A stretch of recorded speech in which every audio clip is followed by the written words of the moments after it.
그 우리나라가 이제 이렇게 그 식민지 또는 이제 이렇게 다른 나라 외세에 침입을 당한 적이 있었죠. 그래서 우리나라 정체성을 한번 생각을 해보자고요. 우리나라가 이제 몇 년 동안 이제 그 외세의 침입을 받아서 지배를 당했던 그걸 보고 이제 강점기, 일제는 강점기, 또 원나라 시기에 이제 원의 간섭기, 고려 말이죠. 아까 이제 노국공주, 공민왕 시절 얘기하면서 원의 간섭기라고 그래요. 그리고 더 오래전에 2000여 년 전에 기원 전이죠. 기원 전 한 100년쯤에 한사군 설치해서 뭐 낙랑군 무슨 4개의 군을 설치를 하게 되는데 그때도 역시 이제 남쪽은 아니지만 한강 이남이 아니라 이제 이렇게 북쪽 평양 해가지고 압록강 유역하고 요동 지역하고 한사군이 설치가 돼요. 이 세 가지, 이 세 번의 이외에는 완전히 지배를 정치 체계가 크게 흔들린 적이 없었어요. 고조선은 한사군을 설치하면서 이렇게 거의 뭐 이렇게 지리멸렬해 좀 망해간다고 해야 되나? 네, 그렇지만 부여가 있어서 고조선을 잇는 부여가 이제 저 위쪽에 있어서 부여에서 나온 고구려, 또 거기서 나온 백제, 또 이렇게 위만조선이 들어오면서 나오는 신라. 그래서 고구려, 백제, 신라는 우리 그 만주 지역, 간도 지역, 압록강 지역 이쪽에서 이제 발원한 고구려도 그렇고 백제도 그렇고 신라도 그렇다고 할 수가 있는데 한사군 설치는 그쪽 일부 지역이었으니까 우리가 한반도 전체가 큰 정치적 위기 상황이었다라고 할 수는 없어요. 그런데 이제 원의 간섭기하고 일제 강점기는 분명히 다릅니다. 그런데 이제 확실히 식민 지배를 당한 거는 이제 그 일제 강점기 35년 또 1910년부터 1945년까지는 식민 지배를 당했죠. 이때가 이제 우리한테는 치욕적인 사건이죠. 우리나라가 멀쩡하게 있는데 이제 일본이 와서 우리나라를 통치했으니까요. 그런데 원의 간섭기, 원의 강점기하고 간섭기랑은 많이 다른 겁니다. 이제 원나라가 이제 몽고가 침입을 해서 12세기, 13세기부터 이제 한 40년 동안 계속 6번의 침입을 계속 하게 돼요. 그것을 당시에 무신정권 고종 이제 당나라 그 고려의 고종 시절이었는데요. 무신정권에서는 강화도로 천도하면서까지 계속 항쟁을 했습니다. 그러나 이제 사실 그 몽고군은 굉장히 위험한 군대예요. 몽고군이 지나가는 자리에는 시도 하나 나지 않는다, 풀도 안 난다는 그런 얘기가 있어요. 저항하면 그냥 모조리 살아있는 모든 것들은 다 베어버리고 멸해버리는 게 당시 몽고군이었어요. 그러니 우리나라 국민들이 얼마나 힘들었겠어요. 강화도로 천도를 해서 거기서 항쟁을 했지만 몽고군은 전국을 휘저었어요. 몽고군은 수군이 약하기 때문에 강화도로 들어가가지고 이렇게 우리나라 이렇게 고려군하고 정면전 하기가 쉽지 않았습니다. 또 강화도가 천혜의 요새가 돼가지고 거기 물살도 급하고 이게 잘 거기서 이겨가지고 하기가 어려워. 대신에 그 몽고군은 선택한 거는 전국을 다니면서 휘저었던 거예요. 그래서 그때 8만 대장 정도 불타고, 그래서 황령사도 불타고, 전국이 다 불타고, 싸운 거는 의병이 일어나가지고 나라 국민들이 몽고군들하고 항쟁하고 힘들게 싸웠습니다. 더 이상 버티지 못하고, 또 최씨 정권도 이제 최씨 무신 정권도 이제 변하기를 맞아서 무너지고, 또 다른 무신들이 이제 집권 곧 있으면 하게 되는데, 그때 이제 아까 말한 대로 원나라의 항복을 타러 이제 떠납니다. 어쨌든 그렇게 해서 그러나 이제 지배당한 건 아니고 원나라의 간섭을 받아요. 그거는 우리나라의 정치 체계 문화는 그대로 놔놓고 원나라가 왕을 이렇게 공주를 이제 이렇게 파견을 해서 공주를 결혼시키고 해서 부마국을 하도록 합니다. 그러니 우리나라는 원나라가 지배한 많은 나라, 이제 몽고가 지배한 많은 나라들 중에서 특혜를 받았어요. 왜 특혜를 받았는지는 조금 다시 얘기를 하고요. 그러면 일제의 이제 35년 동안의 통치는 이거는 이제 완전히 지배를 당한 것이 돼가지고 우리가 5,000년 동안 내려오던 그 많은 문화들을 다 말살시키고 일본식으로 다 바꿨어야 돼요. 학교에서 아이들이 학교를 다니면 언어를 일본말로 해야 된다라는 거예요. 그리고 통치 체계도 지역의 팔도 이런 것들도 일본식으로 군현 뭐 이런 거 무슨 군 무슨 면 무슨 뭐 무슨 면 무슨 리 이런 거 다 일본 일제가 만든 거잖아요. 그리고 군의 제도들도 경찰 제도들도 행정에 필요한 모든 제도들이 다 일제에 의해서 개편이 되고 새로 만들어져서 일본하고 같이 일본의 속국이 돼서 일본하고 같은 이제 제도를 썼던 것이죠. 굉장히 치욕적이죠. 그러나 가만히 생각을 해보면 전 세계 여러 나라들을 보면 해외의 다른 나라에게 식민 지배를 당하지 않은 나라가 잘 없어요. 그러니까 주요 국가들 말하는 거예요. 일본은 사실 변방이었습니다. 변방. 일본은 다른 나라에게 지배를 당한 게 미 군정 말고는 없거든요. 그런데 일본을 누가 가서 침략을 하겠어요. 우리나라가 조선이 고려가 일본을 왜 안 겪겠어요? 갈 만한 가치가 안 되니까 거 가서 뭐 하라고? 거 갈 바에야 중국으로 가는 게 더 낫지. 만약에 한다면 그러니까 일본 같은 데는 워낙 변방이니까 뭐 다른 나라의 침략을 안 받았다 하지만 이렇게 가장 번화했던 로마도 그 중동 지역에 이런 이제 이들한테 뭐 통치도 당하고 많은 이제 다른 나라들끼리 서로 이민족들끼리 서로 식민 지배도 많이 당하고 나라가 막 변했습니다. 특히 유럽 같은 데는 뭐 내 나라의 정체성이 뭐지? 생각을 해보세요. 독일이라든지 오스트리아라든지 프랑스라든지 이런 나라들 보면 프랑스가 생기고 독일이 생기고 이거 얼마나 됐지? 뭐 우리나라처럼 5,000년 됐나? 나라가 생기고 나서도 옆에 있는 여러 나라들한테 계속 침략당하고 계속 변했어. 미국은 어때요? 미국은 뭐 생긴 지 200년밖에 되지 않고 그 이전에는 아니잖아요.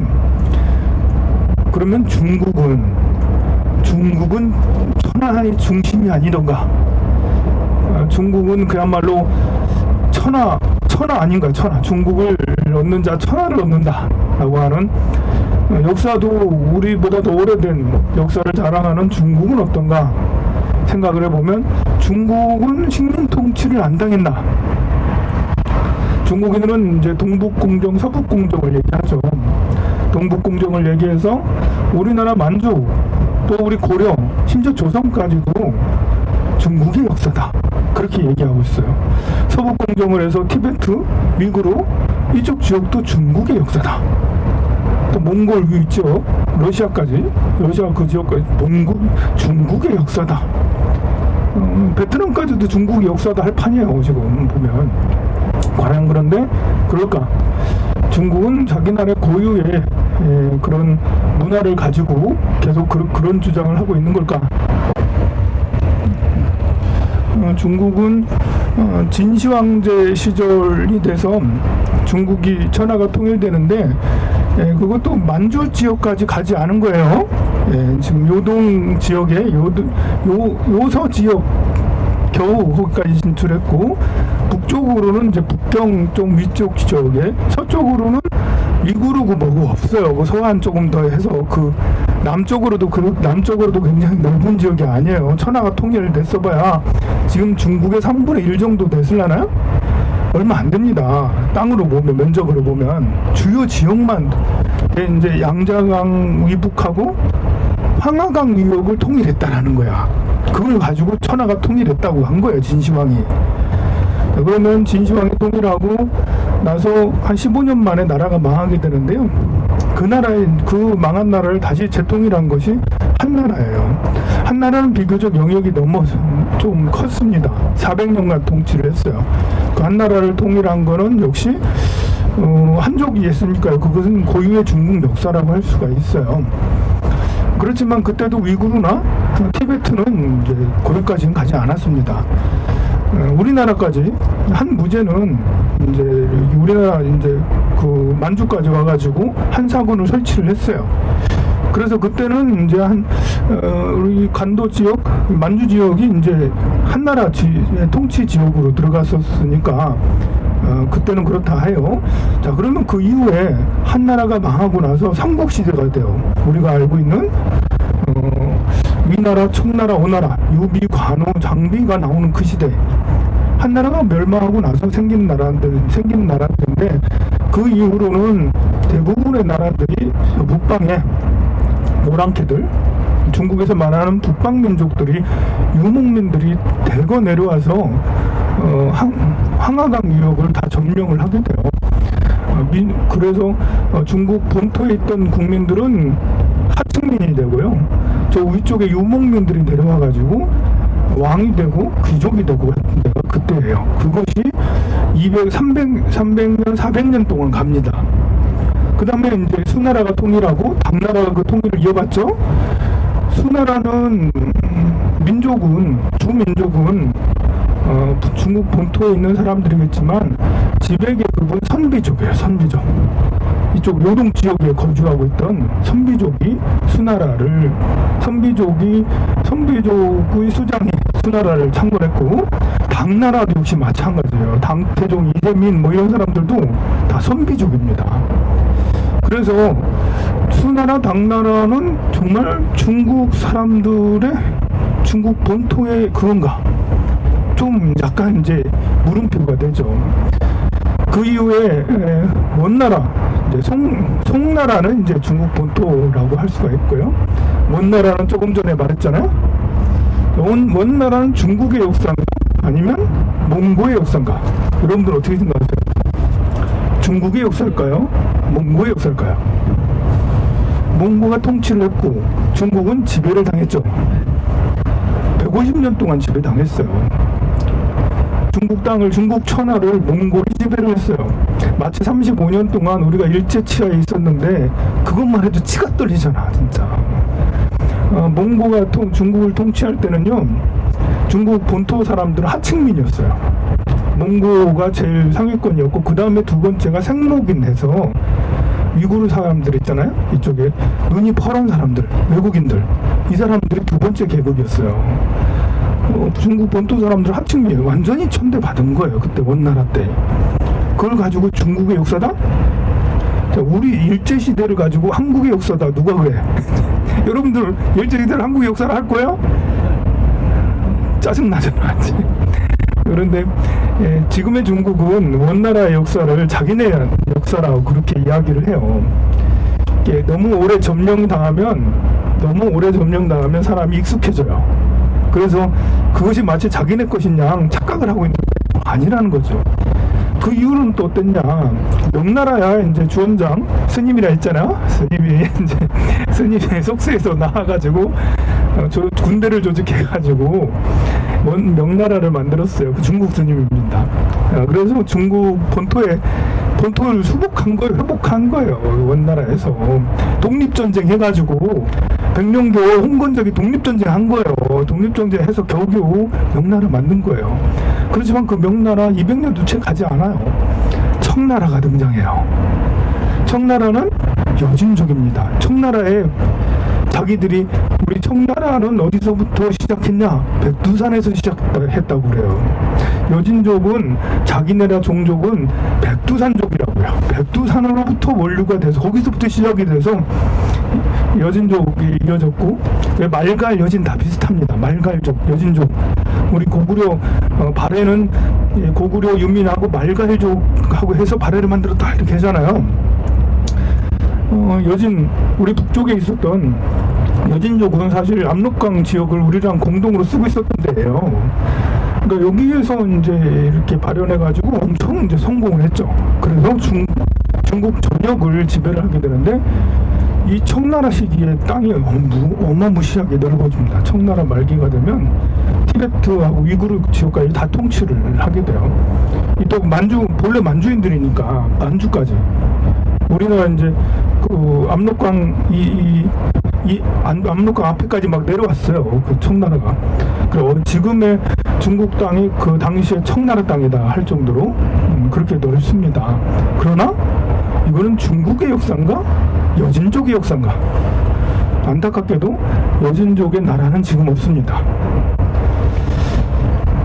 그런데 여진족하고 우리 한민족하고는 사실 이웃사촌이에요.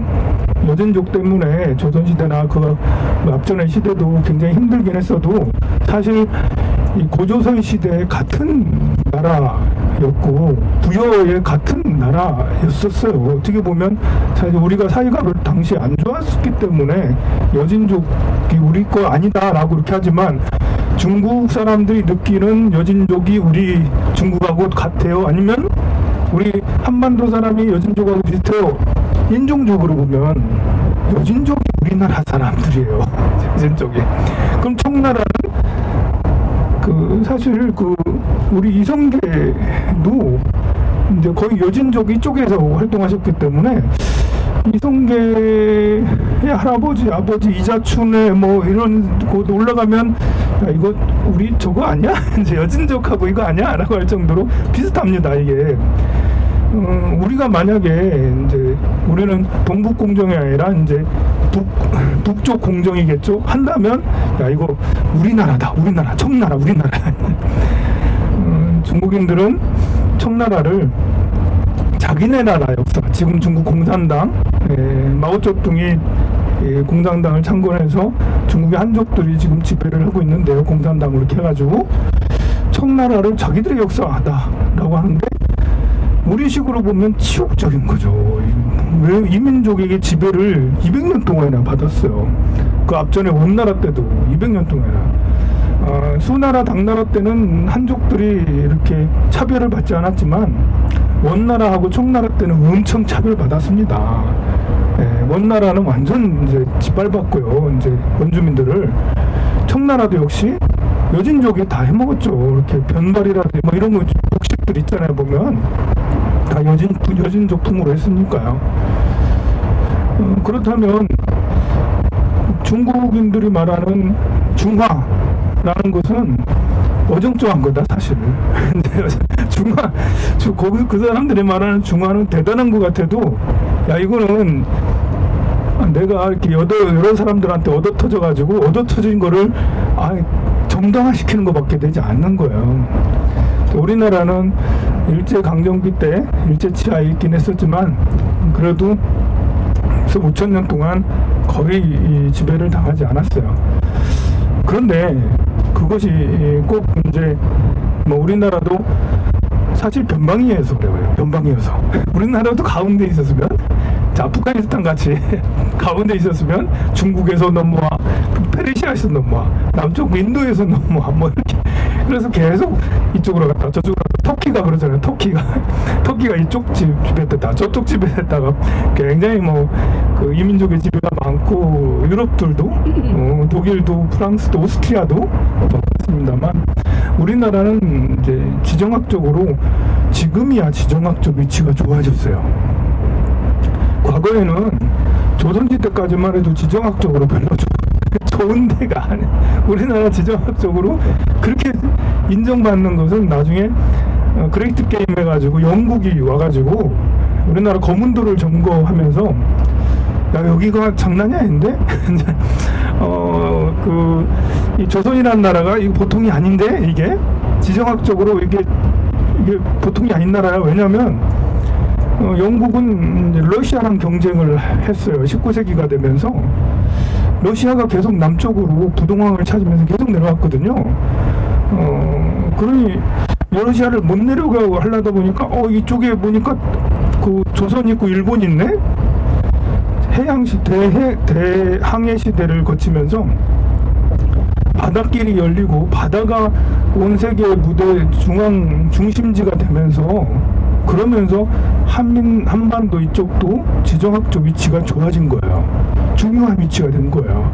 지금은 너무나도 지정학적 위치가 대단히 중요해요. 지금은 러시아, 중국, 일본, 미국 전부 다 세계 1, 2, 3, 4예요. 1, 2, 3, 4. 세계에서 제일 강한 나라가 주변에 몰려 있어요.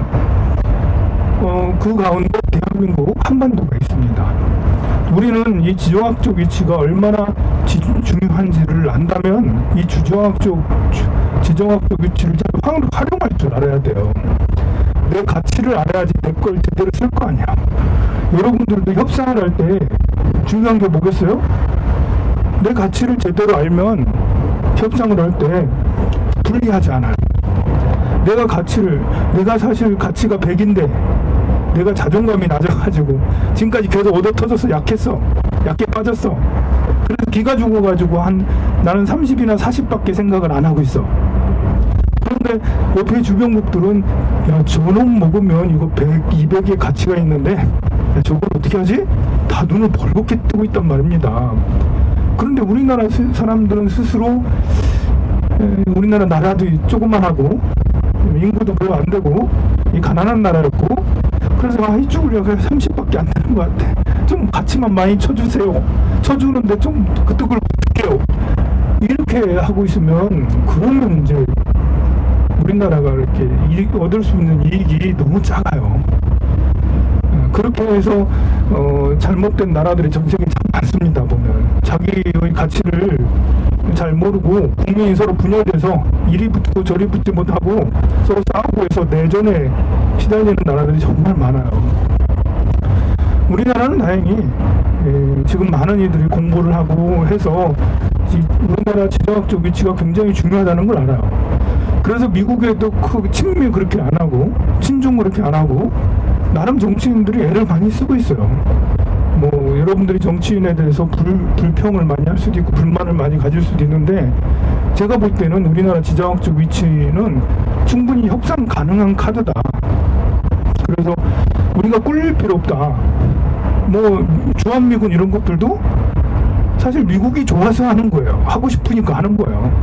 우리 굳이 뭐 이렇게 또 하고 싶으면 해, 말고 싶으면 말고 이렇게 나와도 이익은 미국이 더 많이 가져가요. 중국도 우리나라 땅을 중국이 확보를 하면 얼마나 안전해지겠어요. 많이 코앞에 미사일 기지가 있잖아요. 보면.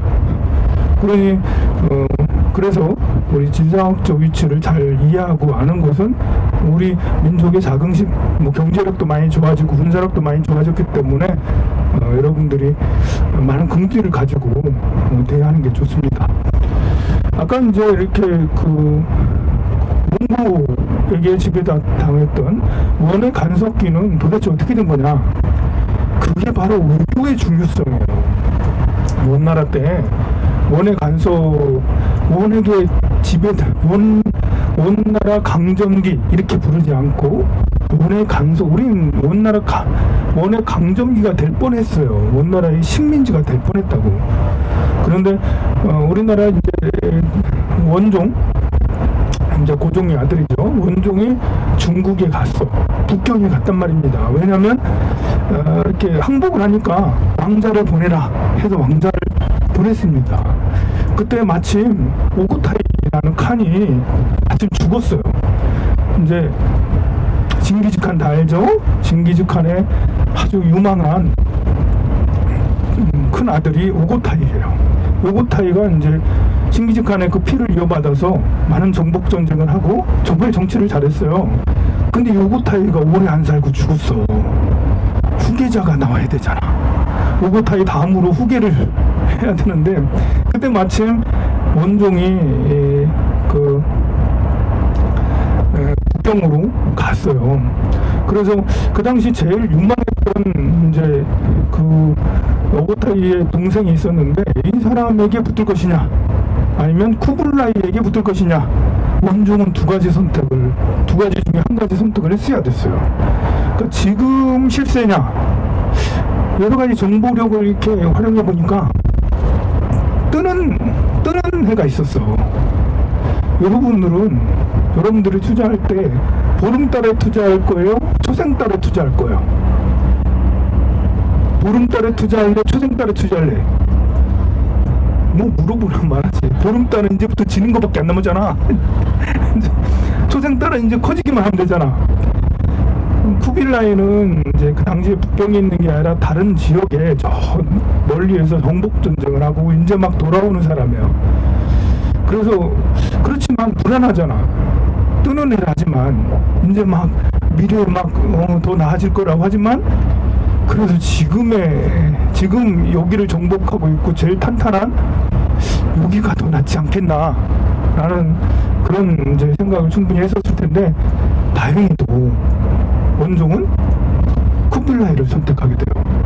쿠빌라이는 입지가 상당히 좁았어요. 자기는 떠돌이 다니면서 이렇게 전쟁이라고 하고 막 이렇게 했었는데요. 고려에서 온 왕자가 자기를 선택하니까 감개가 무량했다라고 그래. 역사서에 감개가 무량했다. 왜냐면 고려는 옛날 당태종도 이기지 못하고 졌고 고란도 3번이나 침입해가지고 다 막아냈어요. 그래서 옛날부터 이 동북아 지역에서는 고구려가 최강팀이었어요. 최강팀. 그리고 몽골도 사실 40년 동안 계속 6번 침입했는데 계속 물 마셨어. 한국을 못 오내냈어요. 그런 이제 고려에서 왕자가 와가지고 고려에서 항복을 한다고 했는데 나한테 붙었어. 나한테. 쿠빌라이한테 붙었어. 그래가지고 쿠빌라이가 너무너무 좋아가지고 제후들한테 몽골은 이제 이렇게 칸을 선택할 때 적장들한테 칸을 주지 않고 쿨타이어라고 해가지고 부적장 회의를 해요. 누구한테 표를 더 많이 얻느냐가 중요한 거예요. 그래서 이 고려에서 나한테 기여를 했다. 내 편을 들어줬다. 그 홍보를 굉장히 많이 했어요.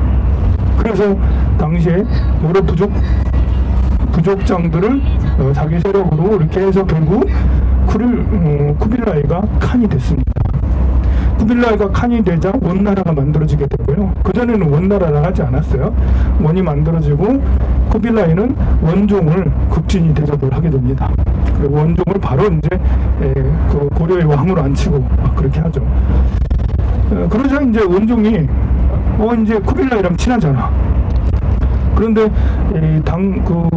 몽골은 이제 지배를 하면 그 지배한 나라에 여러 가지 강제 조건이 있어요. 뭐 이제 복장을 머리를 이렇게 하고 옷을 이렇게 하고 종교를 이렇게 하고 뭐 지방 행정 기관을 어떠고 이런 모든 간섭이 거의 지배죠. 가서 이제 그 지방관을 보내서 거기 왕 같은 사람을 보내서 거기서 뭐 원나라 방식으로 다 통치를 하는 그런 거였는데요.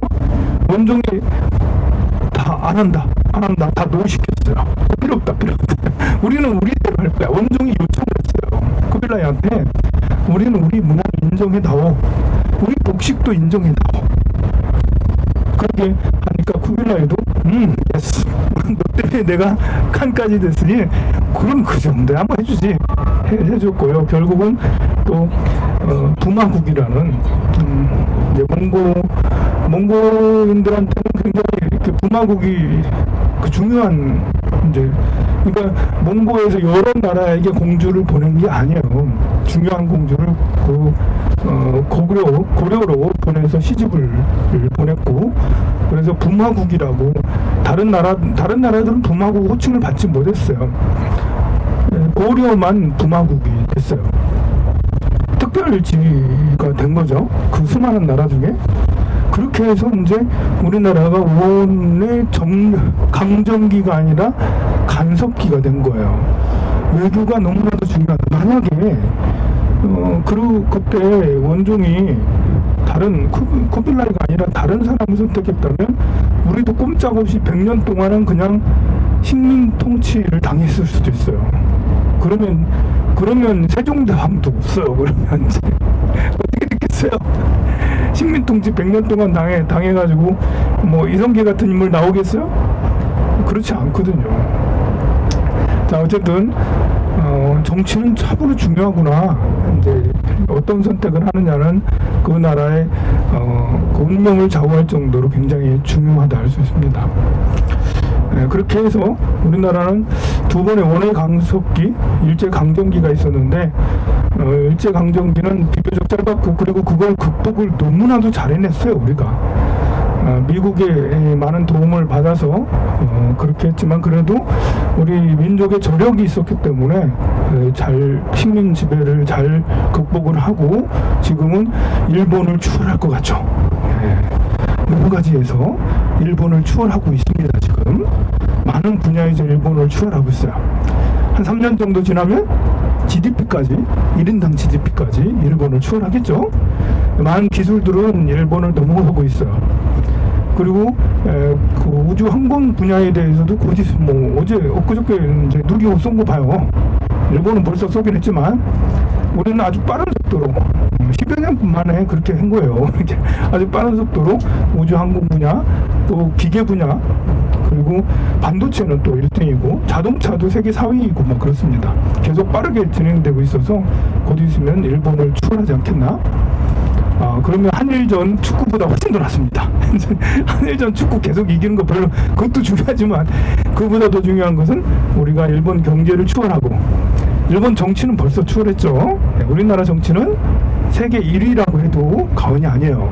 우리는 스스로 우리 정치가 참 난잡하다, 맨날 검찰 조사 받고 저러고 있다라고 이렇게 하고 있지만, 세계 지도를 쭉 펴놓고 보면 우리나라보다 민주주의 정치를 잘 구현하고 있는 나라가 별로 없어요. 미국이 잘하는 것 같진 않아요. 우리나라가 지금 여당, 야당, 뭐 대선 후보 이런 것 때문에 시끄럽긴 하지만요. 이제 그 전두환 이후로 민주화됐잖아. 그러니까 80년대 후반부터 이제 시작된 민주화가 벌써 이제 30년밖에 됐잖아요. 2년, 3년밖에 안 됐는데 수백 년 된 유럽이나 미국보다 오히려 그들의 민주주의를 추월하고 있고, 그런 정치제도가 안정을 갖자 경제도 같이 성장하는 것 같습니다. 물론 이제 다음 정부는 어떤 정부가 들어와서 또 금방 또 망가질지 모르겠지만, 역사를 이렇게 쭉 살펴보면 한 번 망가지는데 5년, 10년밖에 안 걸리기도 하더라고 보면. 그렇지만 제가 이런 강의를 계속 하는 거는요, 국민들이 똑똑하면 아무리 이렇게 정치인들이 잘못해도, 정치 수장이 왕이나 대통령이 잘못해도 금방 되돌아오더라는 거예요. 여러분들이 이명박, 박근혜 정권을 어떻게 생각하는지 모르겠지만 저는 정치적으로는 위기였다라고 생각을 해요. 그때 정치가 몇 년 동안 해오던 이런 것들을 다시 원점으로 되돌렸던 이런 것들이 있었거든요.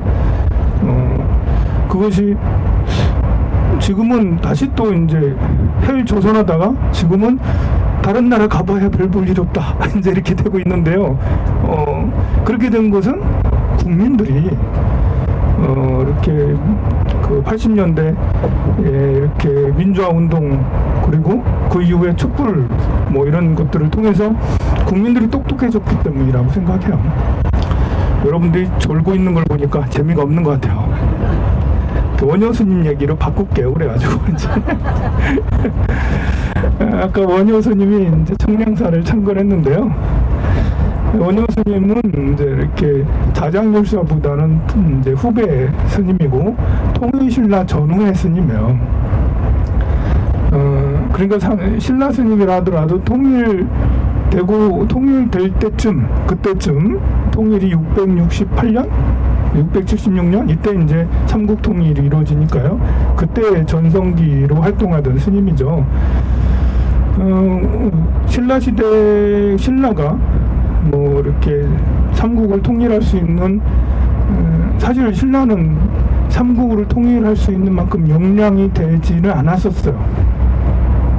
진흥왕 이후에는 역량이 됐는데요. 그 전에는 고구려가 훨씬 더, 광개토대왕, 장수왕을 뭐 시절에 전성기였으니까 훨씬 더 강성했고, 백제도 근초고왕 시절에 되게 강성했었어요. 근데 신라는 어떻게 나중에 삼국 통일을 했을까라고 하는데, 저는 불교가 큰 역할을 했다. 우리 불교가 붕왕이 2차 도내 순교를 통해서 불교가 공인되면서 많은 절들이 세워지고 특히 황룡사가 세워졌어요. 진흥왕 시절에 황룡사를 세우면서 이렇게 진흥왕은 영토 확장을 크게 했죠. 그 이후에 자장률사가 중국에서 유학을 갔다 옵니다. 원광법사도 중국에 가서, 원광법사도 중국 유학파예요. 그러니까 우리가 이제 보세요. 유명한 스님 원광법사 중국 유학파, 자장률사 중국 유학파, 원효 스님 갈라다가 이제 물 먹고 해골물 마시고 돌아왔어. 중국 유학파는 아니지만 영향을 받았어요. 의장심 중국 유학파예요. 그래서 당시에 많은 스님들이 지식인들이었어요. 귀족들이 출가를 했고, 그리고 이 스님들을 중국으로 보냈어요. 당시 중국은 위진 남북조 시대였지만 중국의 불교가 굉장히 많이 발달했을 때거든요.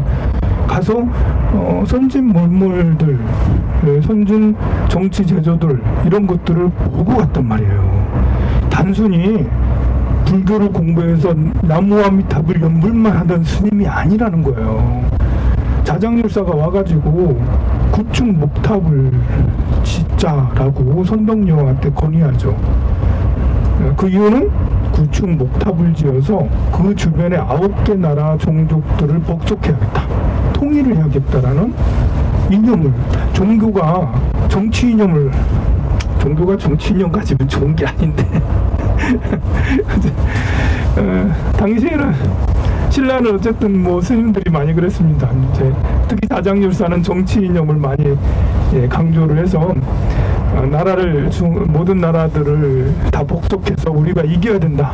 그래서 황룡사 구축 목탑을 세우고 많은 율법들을, 많은 제도들을 받아들였어요. 그리고 많은 스님들이 유학 갔다 왔습니다. 그런 정신세계가 이제 신라를 급격하게 아주 빠르게 성장하게 한 거예요.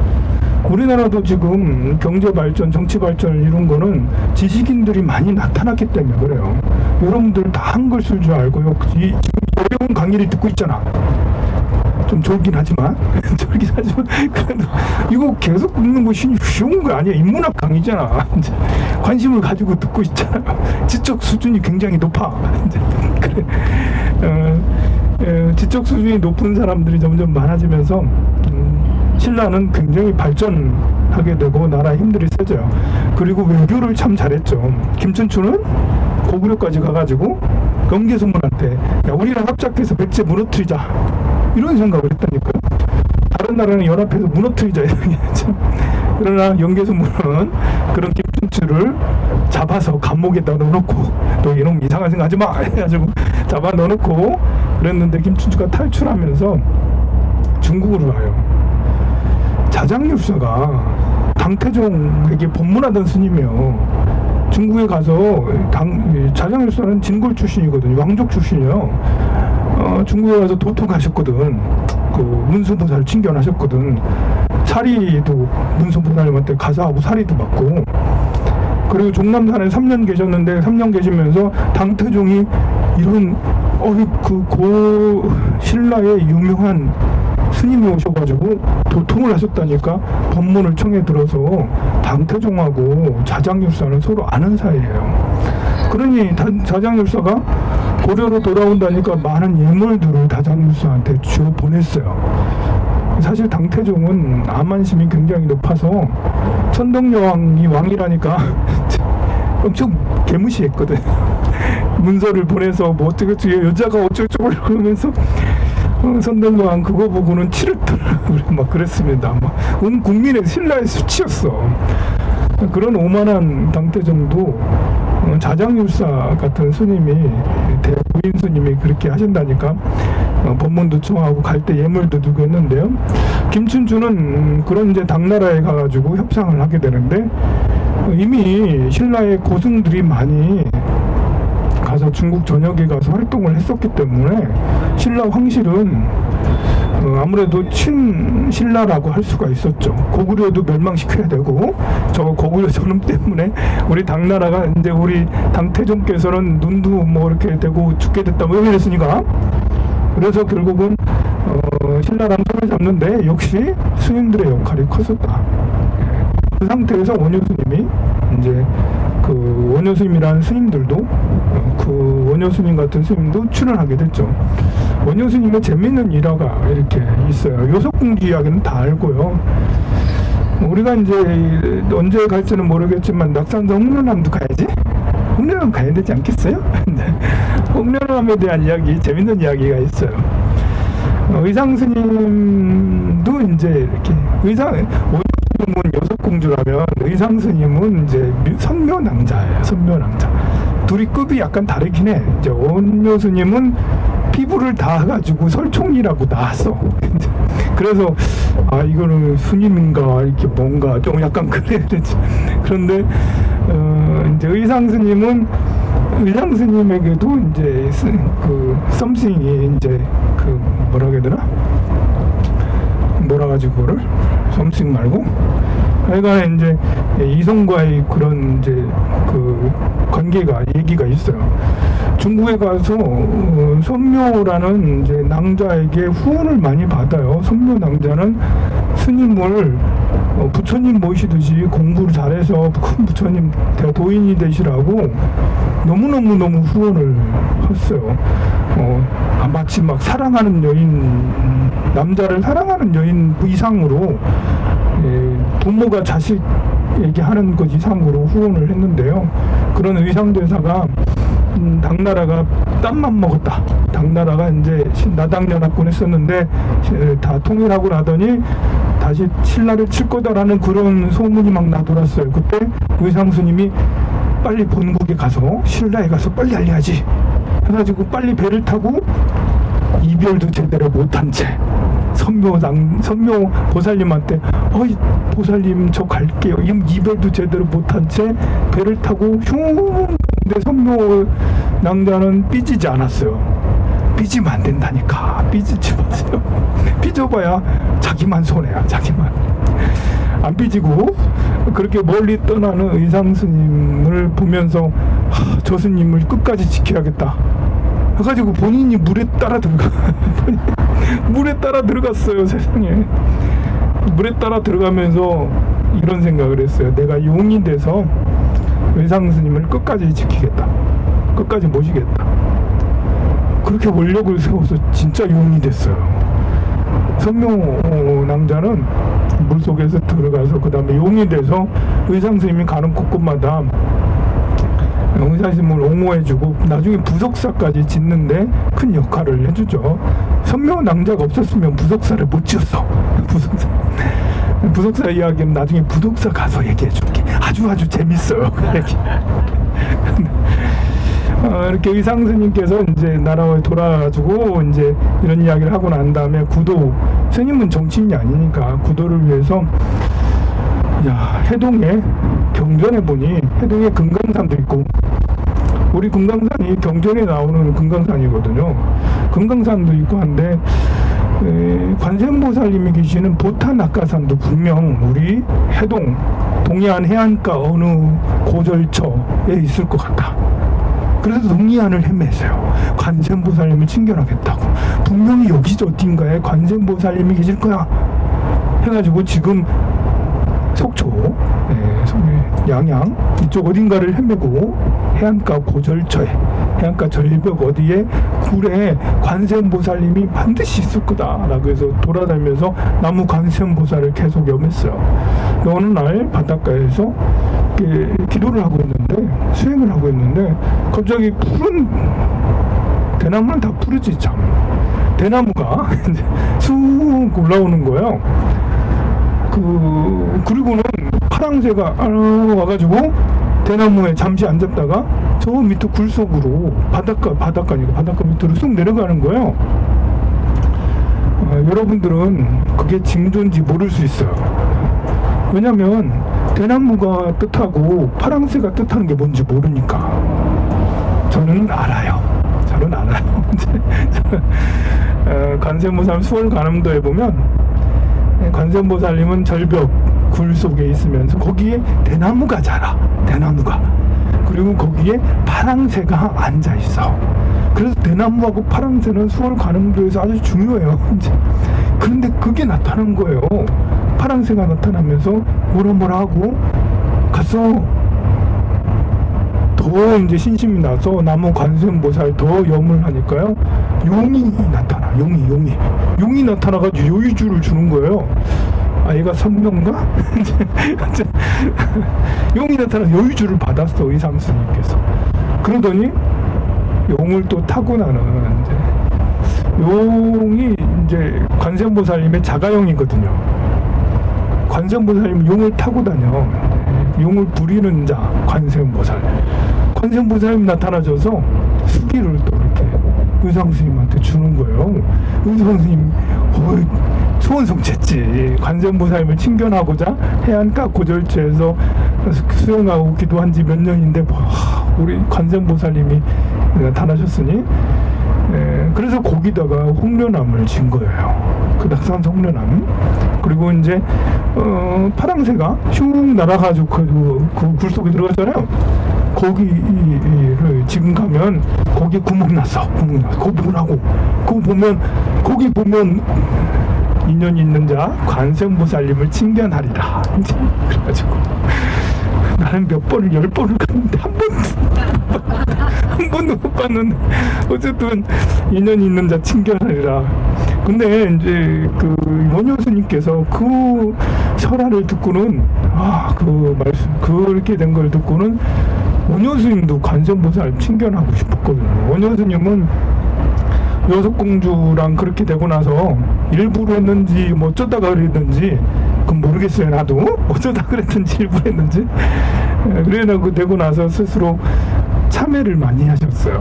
내가 이제 이래가지고 스님이 아니다 해서 옷을 벗어던지고 거린들하고 같이 다니면서 거린들한테 박을 큰 거 하나 얻어 박을 막 치면서 무예인이라 권림이 없다 막 이렇게 하면서 다녔는데 그러면서 박을 막 치면서 나무아미타불 이걸 하고 다니셨어. 그리고 온 경주 시민들이 눈만 뜨면 원효스님의 고성연불이 들리는 거 저 중후에 저 소리가 짜증나 할 정도로 스님이 계속 나무아미타불.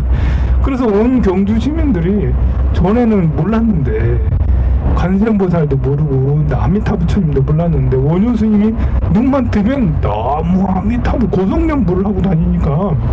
그것도 이제 원효스님은 여섯공주랑 이제 통하고 나서 태종 무열왕의 공주잖아요.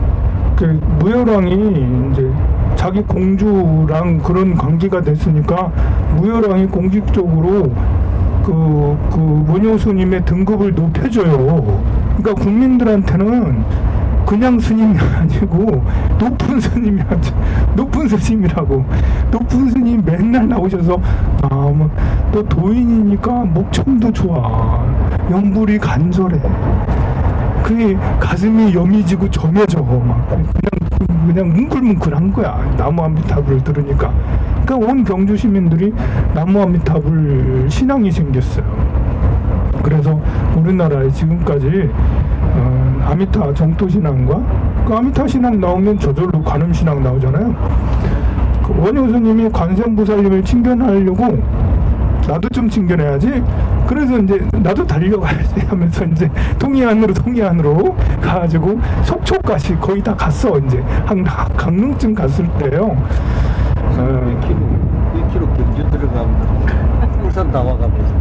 경주면 아직 멀었잖아요. 1km 남았어요. 경주가 아직 경주 1km 남았어요. 경주 1km면 아직 멀었지. 이제 휴게소 간다고? 네, 휴게소. 경주 휴게소? 이게 여기부터 중요한데. 여기부터 진짜 중요한데. 이 원효스님 얘기 참. 가면서 여인을 만나요. 여인을 만나서 그 여인이 이렇게 그 가을 황금 들판이거든. 별을 막 이렇게 베요. 그 여인한테 배가 고프니까 나 뱃단 좀 줘. 이랬더니 여인이 쭉정이밖에 없어서 드릴 게 없어요. 한 거예요. 나왔어. 볕단하고 쭉정이 얘기해야 되는데. 좀 쉬었다 하도록 하겠습니다. 배터리도 없어요. 재밌죠? 네.